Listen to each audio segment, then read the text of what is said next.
Hello and welcome to Out of Spec Reviews. Today we are doing a 70 mile per hour Highway MPG test of the 2020 Nissan Sentra SR. This is a full redesign of the Sentra. Let's get it filled up with fuel and we'll talk about the test procedures. First step is going to be filling it up all the way with fuel. And what we're going to do is we're going to fill it up with regular. That's what this car suggests. We'll always use the manufacturer suggested fuel type. What we're going to do is we're going to fill it up. We have 85 octane here in Colorado, which is pretty low, but our altitude counteracts some of that. So it's about the equivalent of 87 at sea level. If you understand that more than I do, comment down below. But everyone says this is how we should do it. We're going to let it kick off. When it shuts off, I'm going to start a 30-second timer here. Once it fills all the way, after 30 seconds, then we are going to squeeze it one more time until it clicks. So we'll do the 2-click method with the 30-second gap. And then what we're going to do is do our 70 mile per hour highway loop. The reason we do a loop style test is so we can counteract any headwind, tailwind, or side wind, as well as elevation changes. We'll be ending up right back here. We are literally right off the highway. It is right there. So what we're gonna do is get up here, gently get up to speed, cruise control at 70, no aero advantage. We're gonna try to avoid following any vehicles too closely. We're just going to see what this does. And this is part of our cold weather MPG tests. We're going to be testing cars in the cold and the warmth and seeing how much of a difference there is, because of course it should be a little less efficient in the cold weather. We're going to run climate control at normal specs. The car will be in eco mode, and we'll talk a little bit more about that when we get in the car. We're also starting our electric car highway range tests here, because you can see the charge point chargers just over there. 30 seconds has passed. Go again. Clicks off. Make sure we get every last drop in there. And now we're ready to head off for our 70 mile per hour MPG tests in the Sentra SR. Let's do it. All right, before we get the car on, we're gonna go through our procedure. So I'm gonna put it on battery power alone. We're gonna get our temperatures here to 70 degrees auto. We're not going to run any heated seats. It is cold, 25 degrees out.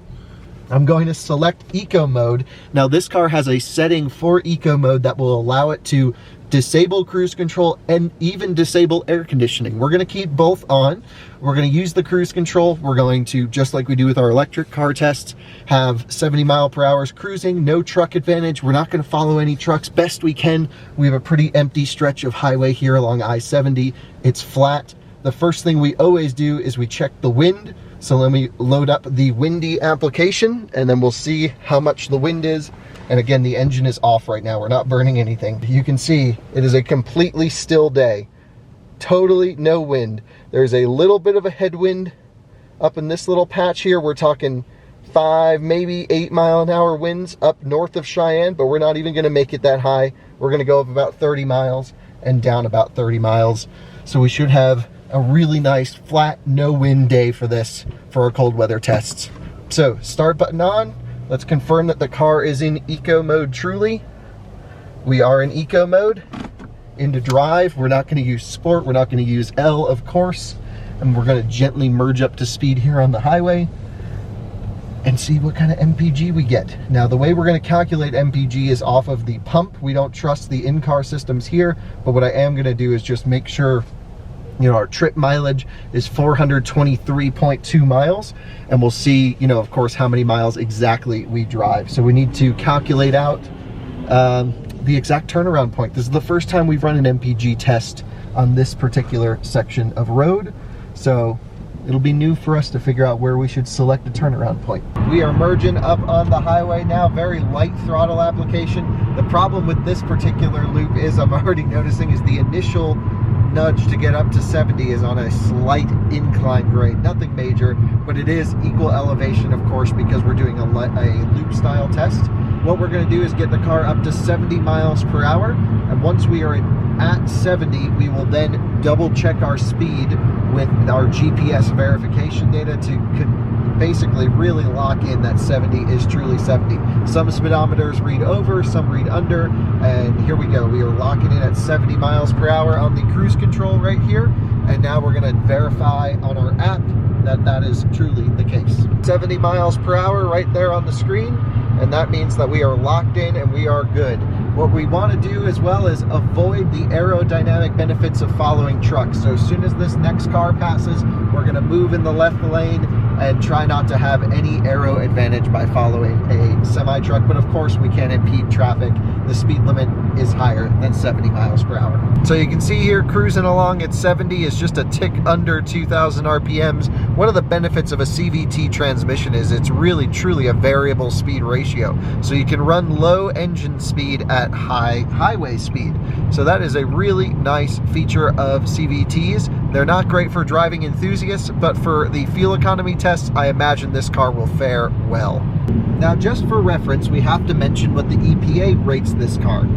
Combined MPG score is 32 miles per gallon, 28 in the city, and 37 on the highway. So it's expecting us to get almost 40 miles per gallon on highway driving. Now, our 70 mile per hour tests are consistent cruising speeds. Again, it's 25 degrees out today. So what will that yield for us? I'm not sure, but this is a really good way to simulate a highway commute. This is why we do our Highway MPG tests. A city mixed driving cycle is very hard to replicate identically. With a loop like this, we can pretty much run it in multiple cars on the same conditions or roughly same temperatures and have a nice benchmarking comparison across all of the cars.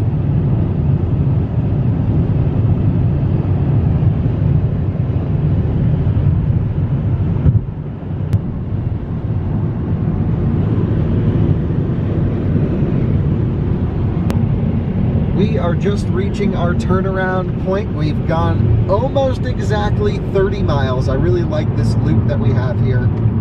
The winds have been pretty calm. The weather warmed up a little bit. We're up to about 28 degrees. So now what we're doing is we're exiting off the highway. We are just coming off 70 miles an hour for the first time. We had a really good run here. No aero advantage, really nice, just cruising along right at 70.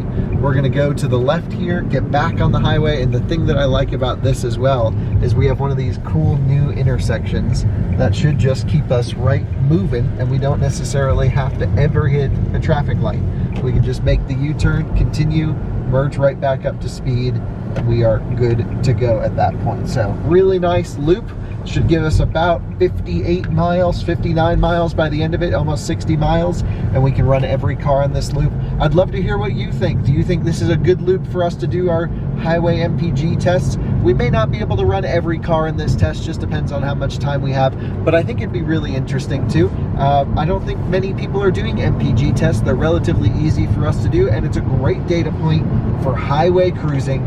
People love our EV range tests at 70. Of course, you could argue we could do it at 65 or 85 or whatever you want, but 70 is the number we have selected across all of our outlets to do our range and efficiency testing. We may as well consider that or continue that over to the gas cars. We're used to it, we're comfortable. We've just got back up to 70. Again, we always merge slowly. That way, if we have a turbocharged engine, we're not running it into boost. This is not turbocharged, but we keep the revs low, we drive normally. We're not our typical, automotive enthusiast self matting the accelerator pedal. This is true, easy motoring.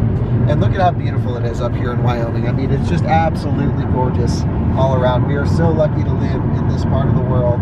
And in the winter time, with everything snow-capped and the Rockies straight ahead, this is such a nice place to be.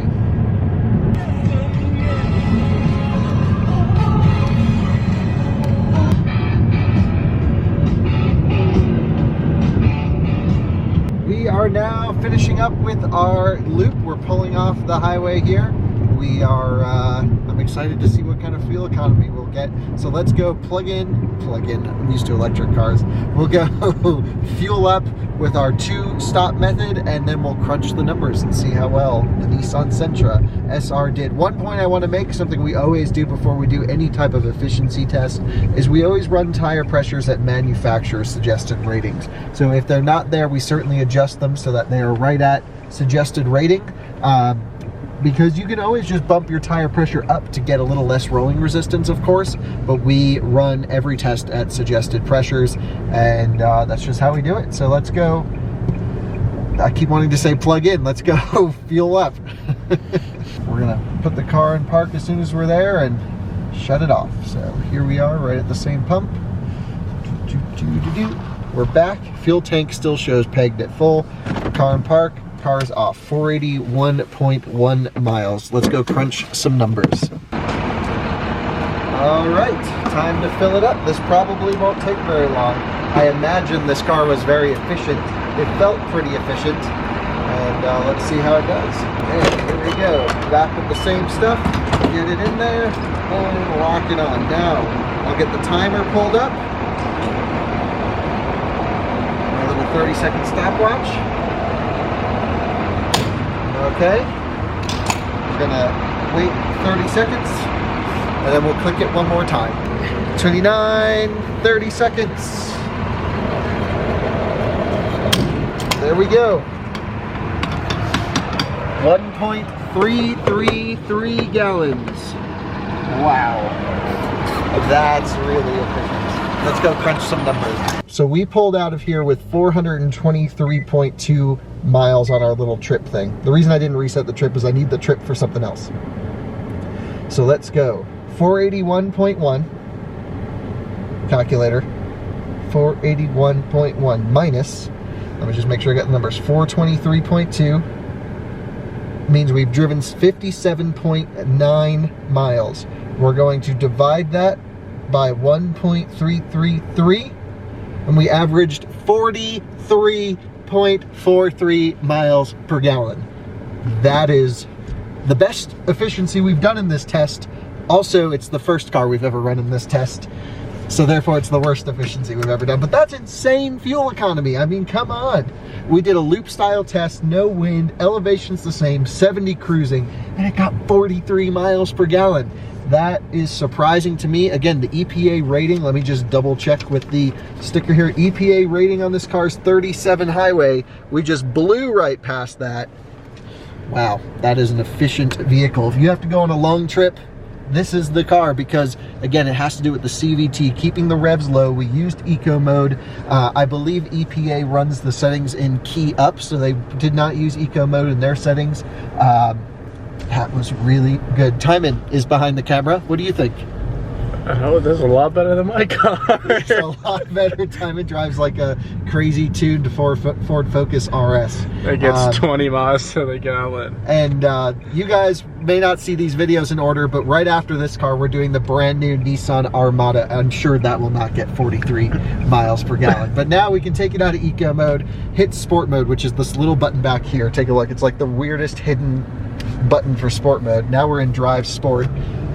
And because we haven't floored anything in 57 miles, which is a new world record for us, we're just gonna get on the highway, punch it, and burn some of that fuel.